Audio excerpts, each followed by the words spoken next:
السلام علیکم ورحمۃ اللہ وبرکاتہ۔ بسم اللہ الرحمن الرحیم، الحمد للہ رب العالمین، والصلاة والسلام علی رسولہ الامین وعلی آلہ وصحبہ اجمعین ومن تبعہم بإحسان الی یوم الدین، اما بعد فاعوذ باللہ من الشیطان الرجیم، بسم اللہ الرحمن الرحیم۔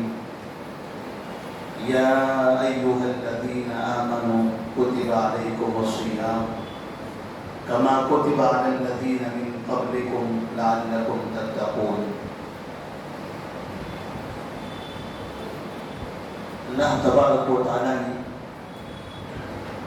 رمضان کا یہ مبارک موقع ہم سب کو عنایت فرمایا۔ ہم اللہ کا شکر بھی ادا کرتے ہیں اور ساتھ میں اللہ سے دعا بھی کرتے ہیں کہ اللہ تبارک و تعالی ہمیں اس ماہ مبارک کا ثواب عطا فرمائے۔ اس میں جو ہم نے نمازیں پڑھی ہیں، روزہ رکھا ہے، ذکر و اذکار کیے ہیں، قرآن کی تلاوتیں کی ہیں، دعائیں کی ہیں، اللہ تبارک و تعالی ان تمام کو قبول فرمائے۔ رمضان کا جو مقصد ہے، رمضان کی ابتدا میں شیاطین کو جکڑ دینا، جنت کے دروازوں کو کھول دینا، جہنم کے دروازوں کو بند کر دینا، اور مسلسل فرشتوں کے ذریعے یہ اعلان کرواتے رہنا، یا باغی الخیر اقبل ویا باغی الشر ادبر۔ اے خیر چاہنے والے، اچھا کام کرنے والے، نیکی کا شوق رکھنے والے، اللہ کی طرف مائل ہونے والے، عبادتوں میں دلچسپی رکھنے والے، اپنے آپ کو اچھا بنانے کی چاہت رکھنے والے، اور رمضان کا مہینہ آیا ہے اور یہ تمہارا مہینہ ہے، اس مہینے میں اور اللہ تبارک و تعالیٰ کی عبادت کرو۔ ویا باقی الشر ادبر، اور برائی کرنے والے، غلط راہ پر چلنے والے، دنیاوی معاملات میں غبن، دھوکہ، فراڈ کرنے والے، مساجد سے اپنے آپ کو دور رکھنے والے، اللہ کی عبادت سے غافل رہنے والے، اپنا وقت ضائع کرنے والے، آؤ کم سے کم اس مہینے میں اپنے آپ کو سدھار لو۔ یہ مہینہ آپ کو سدھارنے کے لیے ہے، یہ مہینہ تبدیلیوں کے لیے ہے۔ کم سے کم اس مہینے میں اپنے آپ کو تبدیل کر کے تو دکھا دو۔ اللہ تبارک و تعالیٰ فرشتوں کے ذریعے رمضان کی ابتدا سے اس طرح سے اعلان کرواتا ہے۔ اللہ سے دعا کریں اللہ تبارک و تعالیٰ ہم اس مقصد میں کامیاب ہو جائے، اور رمضان کے اختتام سے پہلے تک اللہ ہم سب کی مغفرت فرمائے۔ وہ افراد جو ہمارے درمیان نہیں رہے، رمضان کا موقع انہیں نصیب نہیں ہوا، اللہ تبارک و تعالیٰ ان کی قبروں کو منور فرمائے، ان کی بھی مغفرت فرمائے۔ طلحہ بن عبید اللہ رضی اللہ تعالیٰ عنہ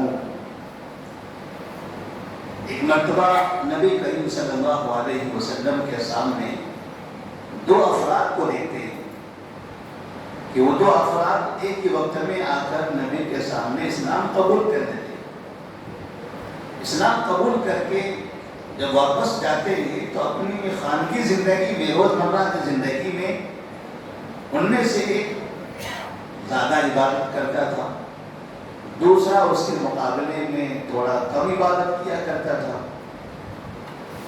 اور زیادہ عبادت کرنے والا پھر اللہ کی راہ میں اسلام کی حفاظت کرتے کرتے شہید ہو گیا۔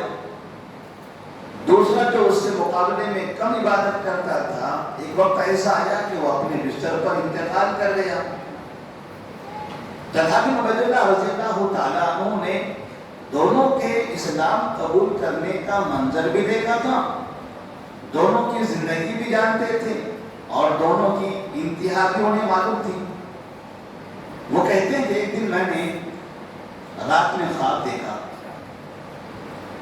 اور خواب میں یہ دیکھتا ہوں کہ جو شخص عبادت کم کرتا تھا اپنے بستر پر انتقال کر گیا، وہ زیادہ عبادت کرنے والے شہید آدمی سے پہلے جنت میں داخل ہو رہا ہے۔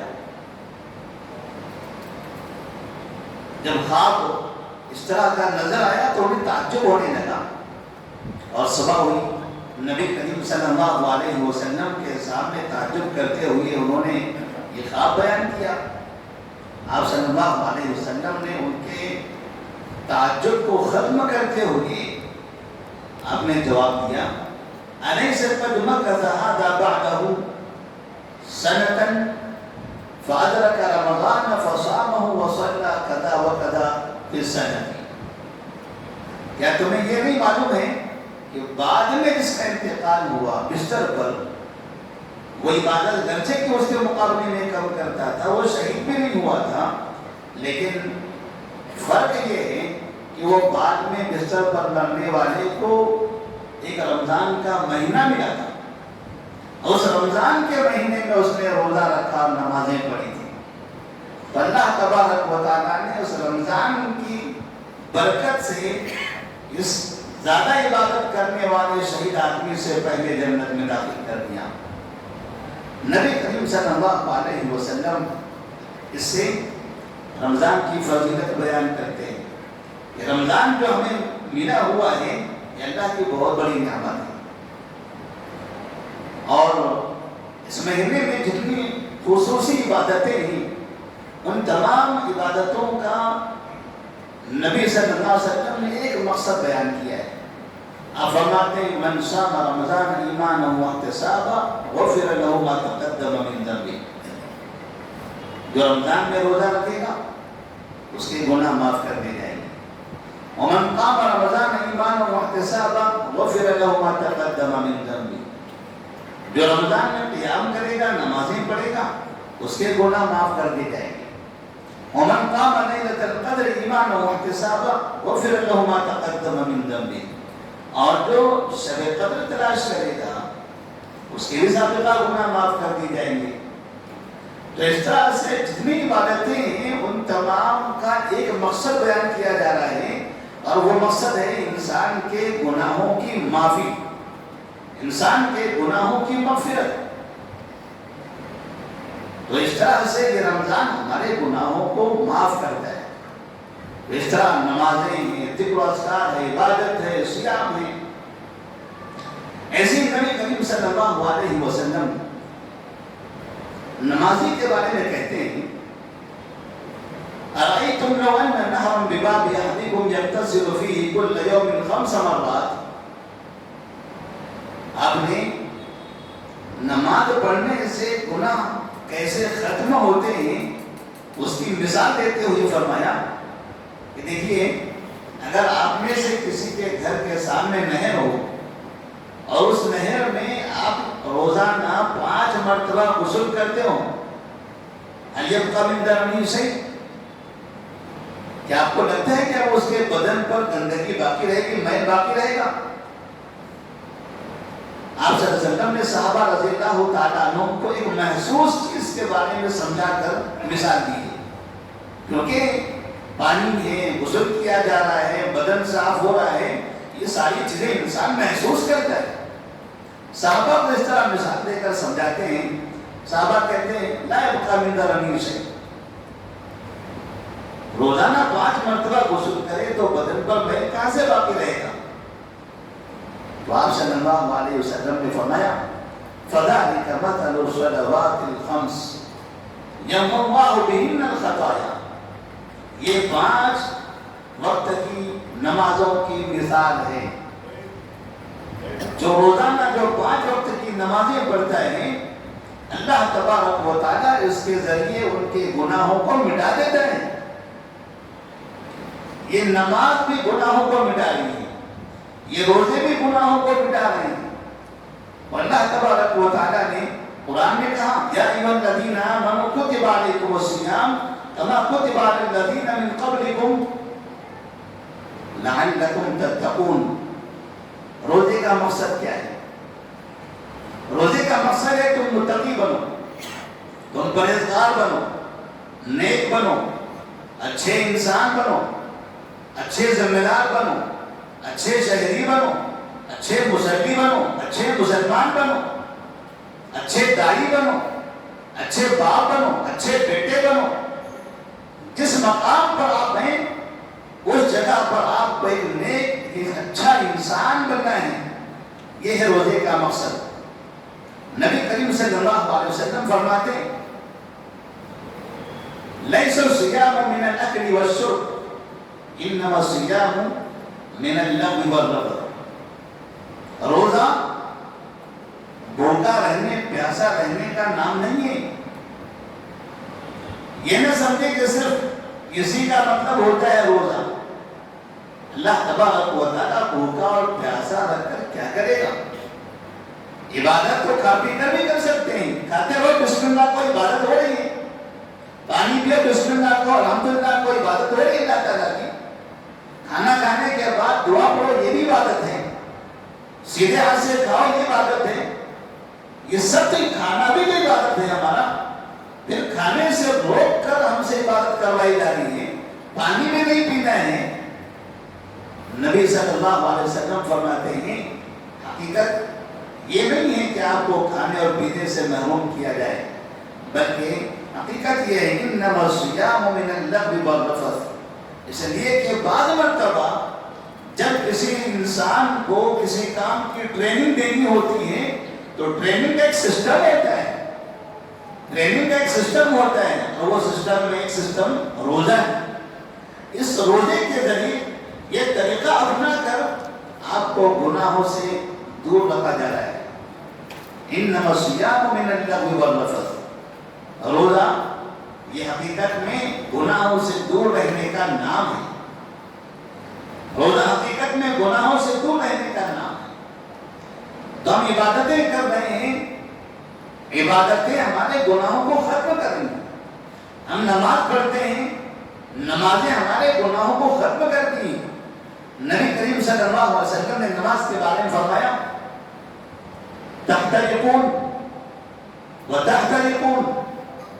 تم لوگ اپنے گناہوں میں جل رہے ہو. اور پھر آپ فرماتے ہیں حتی اذا صلیتم الصبح غسلکا. اور جب تم فجر کی نماز پڑھتے ہو تو یہ جو گناہ جن گناہوں میں ہم جل رہے ہیں یعنی جو گناہ میں ہم ملوث ہیں، جب تم فجر کی نماز پڑھتے ہو تو یہ گناہ دھل دیے جاتے ہیں. ثم تحترقون وتحترقون. پھر فجر کے بعد سے ظہر تک مسلسل تم مختلف گناہوں میں مبتلا رہتے ہو. حتی اذا صلیتم الظہر غسلکا. جب تم ظہر کی نماز پڑھتے ہو تو ظہر کی نماز ان گناہوں کو دھو دیتی ہے. ثم تحترقون وتحترقون. پھر تم گناہوں میں ملوث ہو جاتے ہو، پھر گناہوں کا ارتکاب کرنے لگتے ہو. حتی اذا صلیتم العصر غسلکا. اور پھر جب تم عصر کی نماز پڑھتے ہو تو عصر کی نماز ان گناہوں کو ختم کر دیتی ہے. ثم تحترقون وتحترقون. پھر تم گناہ کرنے لگتے ہو. حتی اذا صلیتم المغرب غسلکا. جب تم مغرب کی نماز پڑھتے ہو تو مغرب کی نماز ان گناہوں کو ختم کر دیتی ہے. ثم تحترقون وتحترقون. پھر مغرب بعد بھی تم گناہوں میں ملوث ہو جاتے ہو. حتی اذا صلیتم العشاء غسلکا.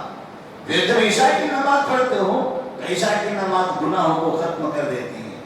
ثم تنامون. اور پھر اس کے بعد تم سو جاتے ہو. اب وہاں تمہارے اوپر کوئی گناہ نہیں ہوتا ہے.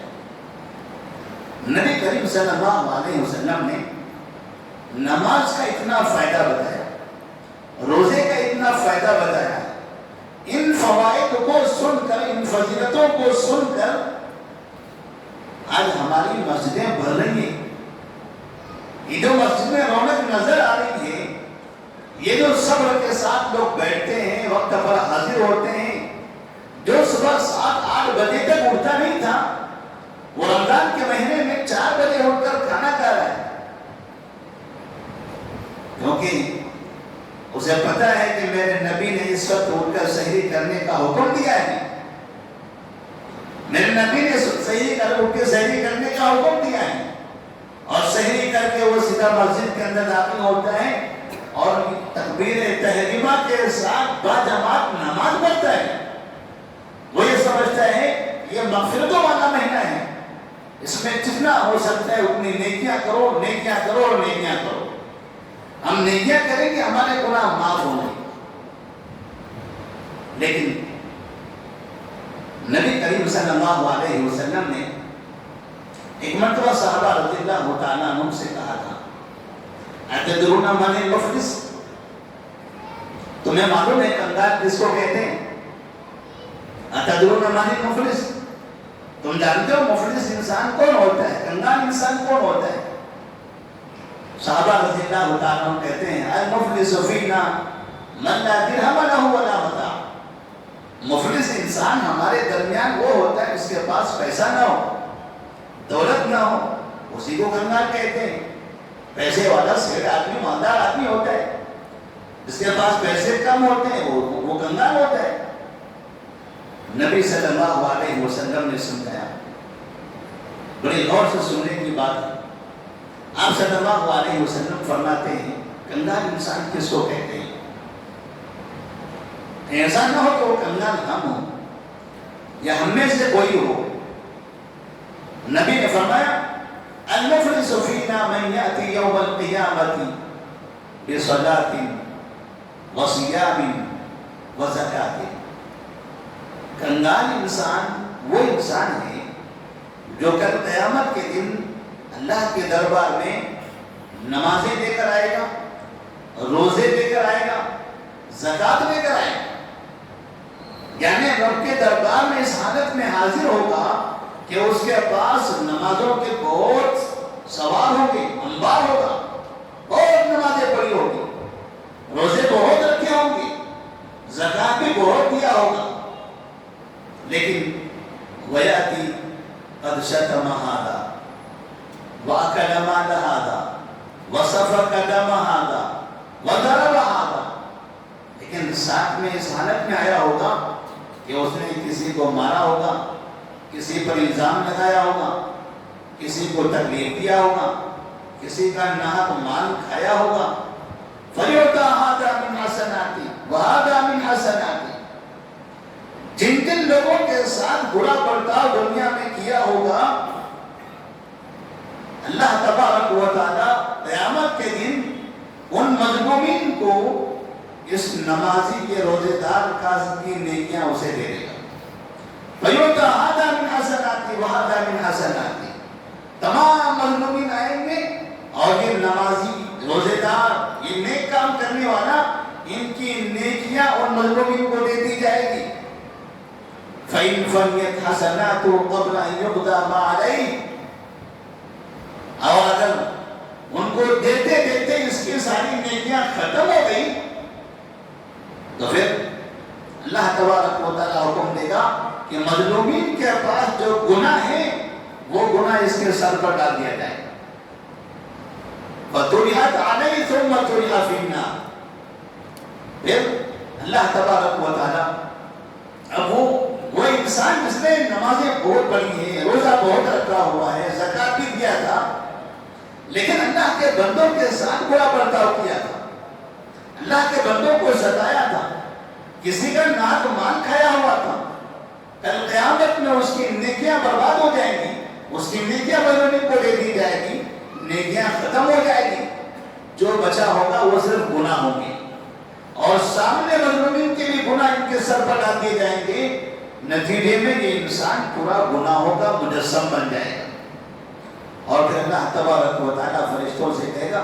جاؤ اس کو منہ کے بل گھسیٹ کر جہنم میں لے جا کر پھینک دو۔ نبی فرماتے ہیں ہذا المفلس، اس کو کہتے ہیں کنگال انسان، اسے کہتے ہیں کنگال انسان۔ بتانے کا مطلب نمازیں ہم پڑھ رہے ہیں، روزہ بھی ہم رکھ رہے ہیں، مہینہ اس طرح سے گزر گیا عبادتوں میں، ذکر و اذکار میں، 1 قرآن 2 قرآن 5 قرآن 10 قرآن ہم نے پڑھ لیا ہے، قرآن بہت پڑھ چکے ہیں، بہت ہم سن رہے ہیں، پوری رات ہم جاگ رہے ہیں، آخری عشرہ ہم نے تو مسجد میں بستر لگا دیا ہوا ہے، گھر والوں کا منہ بھی نہیں دیکھتے ہیں، بس دعا میں لگے ہیں، ذکر و اذکار میں لگے ہیں، قرآن کی تلاوت میں لگے ہوئے ہیں۔ اتنی محنت کرنے کے بعد اگر کوئی انسان اپنی تمام نیکیوں کو برباد کر دے تو بھلا وہ انسان عقل مند ہوگا؟ پورا مہینہ ہم محنت کر لیں، پورا مہینہ ہم جاگتے رہیں، پورا مہینہ ہم گھر بار تجارت سب چھوڑ کر مسجد میں بیٹھ جائیں، اللہ اللہ کرتے رہیں، اور پھر پتا چلے کہ جتنی محنت کی تھی سب پر پانی پھرا ہوا ہے، کچھ بھی ہمارے کھاتے میں نہیں ہے، یہ سب ہماری نیکیاں یہ سب تو ان کے کھاتے میں چلے گئے جن کے ساتھ ہم نے برا برتاؤ کیا ہوا ہے۔ نبی کریم صلی اللہ علیہ وسلم نے زندگی کے آخری ایام میں ایک ضابطہ بتایا تھا۔ جب آپ بستر پر تھے، بار بار آپ بے ہوش ہوتے تھے، صحابہ رضی اللہ تعالیٰ عنہ وقتاً فوقتاً دیکھنے کے لیے آتے رہتے تھے، آپ آخری نصیحت کرتے تھے، الصلاۃ الصلاۃ وما ملکت ایمانکم، الصلاۃ الصلاۃ وما ملکت ایمانکم، لوگوں اپنے خالق کی عبادت کرو اور اس کے مخلوق کے ساتھ اچھا برتاؤ کرو، لوگوں اپنے خالق کی عبادت کرو اور اس کے مخلوق کے ساتھ اچھا برتاؤ کرو۔ یہ دونوں چیزیں جب آپ کی زندگی میں شامل ہوں گی تب آپ جنت کے مستحق ہوں گے۔ اگر آپ صرف نمازیں پڑھ رہے ہیں لیکن آپ کی زبان اچھی نہیں، آپ کے اخلاق اچھے نہیں ہیں، آپ کا دل اچھا نہیں ہے، آپ کا کردار اچھا نہیں ہے، آپ کی روزی صحیح نہیں ہے، تو یاد رکھنا یہ نمازیں، یہ روزے، یہ سب برباد ہونے والے ہیں، یہ سب برباد ہونے والے ہیں۔ رمضان کے مہینے میں ہم نے عبادتیں کی، اب رمضان کے بعد یہ عبادت کی ہوئی عبادتوں کو ہم برباد نہ کریں، اپنے آپ کو اچھا بنائیں، اپنی زبان اچھی ہونی چاہیے، اپنے اخلاق اچھے ہونا چاہیے، اپنا کردار اچھا ہونا چاہیے۔ محمد بن موسیٰ خوارزمی نامی ایک بڑے حساب کے ماہر، انہوں نے انسانوں کو اخلاق کی تعلیم دیتے ہوئے، کیونکہ نبی کریم صلی اللہ علیہ وسلم نے جگہ جگہ اخلاق کی تعلیم دی، آپ نے سب سے بہتر انسان اس کو قرار دیا جس کے اخلاق سب سے اچھے ہوں، خیارکم احاسنکم اخلاقا، تو میں سب سے بہتر انسان وہ انسان ہے جس کے اخلاق بہتر ہوں، جس کے اخلاق اچھے ہوں۔ تو محمد بن موسیٰ خوارزمی نبی صلی اللہ علیہ وسلم کے ان پیغامات کو جمع کر کے جو بات سمجھتے ہیں اسے انہوں نے حساب کے انداز میں سمجھایا ہوا ہے۔ کہتے ہیں اگر آپ کو اخلاق کی اہمیت سمجھنا ہے، آپ کی زندگی میں آپ کی زبان، آپ کا مال، آپ کا کردار، اس کا کیا اثر ہوتا ہے، اسے آپ کو اگر سمجھنا ہے تو کہتے ہیں کہ اگر کسی آدمی کے پاس اچھے اخلاق ہوں تو اسے 1 نمبر دے دو، کسی آدمی کے پاس اگر اچھے اخلاق ہیں تو اسے 1 نمبر دے دو، اگر وہ صاحب علم ہے 1 0 بنا دو، 10 ہو جائے، اگر وہ صحت مند ہے 1 اور 0 بنا دو، 100 ہو جائیں گے، اگر اس کے پاس دولت ہے تو 1 اور 0 بنا دو، 1000 ہو جائیں گے، اگر وہ اچھے خاندان والا ہے 1 اور 0 بنا دو، 10,000 ہوتے جائیں گے۔ ایسے آگے جتنی بھی اچھائیاں ان کے پاس ہیں اس کے بدلے میں 1 0 بڑھاتے چلے جاؤ، اور جہاں اس کے اخلاق خراب ہو گئے اس کی زندگی سے 1 نکال دو، کیا بچا زندگی میں؟ 0 0 0 0۔ کہتے کسی اللہ تبارک و تعالیٰ نے قرآن فرمایا وَإِنَّكَ لَعَلَىٰ خُلُقٍ عَظِيمٍ، اے محمد صلی اللہ علیہ وسلم آپ سب سے بڑے اخلاق والے ہیں۔ یہ رمضان کا مہینہ ہمیں اخلاق کی تعلیم دیتا ہے، یہ رمضان کا مہینہ ہمیں ہمدردی کی تعلیم دیتا ہے، یہ رمضان کا مہینہ ہمیں اچھی زبان کے استعمال کرنے کی تعلیم دیتا ہے۔ نبی نے فرمایا تھا من لم يدع قول الزور والعمل به فليس لله حاجة في أن يدع طعامه وشرابه۔ جو انسان جھوٹ بولنا نہ چھوڑے، زبان کا غلط استعمال کرنا نہ چھوڑے، فليس لله حاجة في أن يدع طعامه وشرابه، وہ آدمی بھوکا پیاسا رہ کے مر جائے، اللہ کو اس کی کوئی ضرورت نہیں، کوئی ضرورت نہیں، کیونکہ ہم نے روزہ بنایا اسی واسطے تھا لعلکم تتقون، تاکہ تم متقی بنو۔ اگر روزے سے آپ متقی نہیں بن سکتے ہو تو پھر ایسی صورت میں یہ روزہ، یہ نمازیں، یہ ہمارے کام نہیں آنے والی ہیں۔ نبی کریم صلی اللہ علیہ وسلم نماز کی اتنی اہمیت بتائی کہ نماز سے گناہ معاف ہوتے ہیں۔ آپ نے فرمایا تھا الصلوات الخمس، الصلوات الخمس والجمعۃ الی الجمعۃ مکفرات لما بینہن، 5 وقت کی نمازیں ایک جمعہ سے دوسرا جمعہ، یہ سب گناہوں کا کفارہ ہے، سب گناہوں کو مٹا دینے والے ہیں۔ لیکن کون سے گناہ؟ صغیرہ گناہ، چھوٹے گناہ۔ یہ نمازیں چھوٹے گناہوں کو ختم کرتی ہیں اور بڑے گناہ نماز کو ختم کرتے ہیں۔